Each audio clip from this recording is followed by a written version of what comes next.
అండి, అందరూ ఎలా ఉన్నారు? బాగున్నారనే బాగున్నానండి. చూడగానే మీకు అర్థమైపోయినట్టుంది నేను ఏం కూర చేస్తున్నాను. సో బీట్రూట్ కూర. సో ఇవాళ నేను కొబ్బరి కూరలాగా సన్నగా తురుముకోకుండా ఇలా ఉంచేసానమాట. సో దట్ వాళ్ళు ఇలా తినాలని కావాలని ఆ పంటకి వాళ్ళు పని పెట్టాలని నేను ఇలా తరిగాను. అలాగే 2 ఉల్లిపాయలు తీసుకున్నాను. ఇది వచ్చేసింది.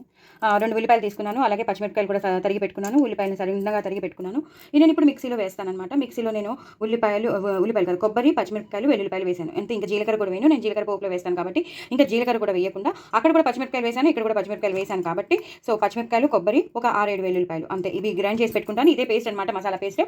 ఇంకా కొత్తిమీర, కరివేపాకు. ఇది తగినంత నూనె వేసేసుకున్నాను. ఆవాలు, జీలకర్ర, ఎండుమిరపకాయలు, మినపప్పు, శనగపప్పు వేసేసాను. ఇప్పుడు నేను పచ్చిమిరపకాయలు వేసుకుంటాను. నేను ఆల్రెడీ కొబ్బరి పేస్ట్లో నేను పచ్చిమిరపకాయలు వేసుకున్నాను, వెల్లుల్లిపాయలు వేసుకున్నాను. సో ఇంకా ఎండుకారం అనేది ఏమి ఉండదు. జస్ట్ ఈ పచ్చిమిరపకాయలు ఒకటే బాగా వేగిపోయాక మనం ఉల్లిపాయలు వేసేసుకోవాలి. చాలా బాగుంటుంది. చాలా సింపుల్గా చేద్దామని నేను ఇవాళ అనుకున్నాను. ఎలాంటి బఠానీలు కానీ ఇంకేం వేయట్లేదు. జస్ట్ బీట్రూట్ కొబ్బరిని ఎలివేట్ చేద్దామని. చాలా టేస్టీగా ఉంటుంది. అందుకే ఇవాళ బీట్రూట్ని కూడా నేను తురుముకోలేదు. ఇలా బీట్రూట్ ముక్కల్లాగే సన్నగా తరుక్కున్నాను వెజిటబుల్ కట్టర్లో. సో ఉల్లిపాయలు వేసేసుకోవాలండి. ఉల్లిపాయలు వేసేసుకుని ఇలా ఒకసారి వేయించేసుకోవాలి. ఇలా నేను హైలో పెట్టేసుకున్నాము, లంచ్ తొందరగా అయిపోతుంది. సో ఇప్పుడు అల్లం వెల్లుల్లి పేస్ట్ వేసుకుంటాను. కొంచెం వేసుకుంటే చాలు, ఎందుకంటే అక్కడ వెల్లుల్లిపాయ వేసాను కదా. సో కొంచెం వేసుకుంటే చాలు. దీన్ని ఇలా అనేసుకోవాలి. అలాగే కొంచెం పసుపు వేసుకుంటాను.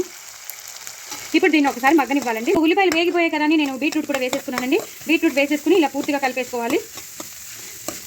ఇప్పుడే కొబ్బరి వేయకూడదండి, ఇది బాగా వేగిపోయాక వేయాలి. అప్పటి లోపల మనం కరివేపాకు, కొత్తిమీర కలిపినది వేసేసుకోవచ్చు, లేదా సపరేట్గా ఉన్న కరివేపాకు కూడా వేసేసి. నేను 2 ఒకటేసారి కలిపేస్తున్నాను, 2 ఒకటేసారి వేసేస్తున్నాను.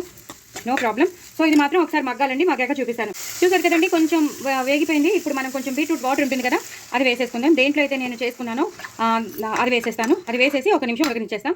ఉడకనిచ్చాక దగ్గరికి వచ్చాక మనం మిగతా అన్ని వేసేసుకోవచ్చు. అంటే కొబ్బరి కూర అనేది బాగా మగ్గిపోయింది. ఇప్పుడు మనకి కావాల్సిన కొబ్బరి పేస్ట్ వేసేసుకుందాం. నేను ఏదైతే చేసి పెట్టుకున్నానో కొబ్బరి, వెల్లుల్లి, పచ్చిమిర్చి అది వేసేసాను. ఒక 3 to 4 స్పూన్స్ వేసేసాను. మొత్తం అంతా ఎలివేట్ అయ్యా అదే కదా, మొత్తం వేసేసానండి. సో దీన్ని ఇలా కలిపేసుకోవాలి. ఇప్పుడు మనం ఉప్పు వేసేసుకుందాం. తగినంత ఉప్పు వేసుకోండి. బీట్రూట్కి ఎక్కువ వేసుకోకూడదు. ఎక్కువ వేసుకుంటే ఉప్పు కష్టం అయిపోతుంది. అలాగే జీలకర్ర, ధనియాల పొడి కొంచెం, అందులోనే మిరియాలు ఉన్నాయి, ఎండుమిరపకాయలు ఉన్నాయి. అలాగే లాస్ట్లో కొత్తిమీర, కరివేపాకుతో గార్నిష్ చేసేసుకుని ఇలా కలిపేసుకోవడమేనండి. అయిపోయిందండి. కూర మాత్రం సూపర్ ఉంటుంది. 1-2 నిమిషాలు ఉంచేసి ఆ కొబ్బరి ఆ వెల్లుల్లి పేస్ట్ యొక్క సారం పట్టాలన్నమాట. ఒక్కసారి ఇలా పట్టేసి 2 మినిట్స్ తర్వాత బంద్ చేసేసుకోవడమే. చాలా టేస్టీ అయిన బీట్రూట్ కర్రీ. చాలా హెల్దీ. ఎనీమియా ఉన్న వాళ్ళకి చాలా మంచిది.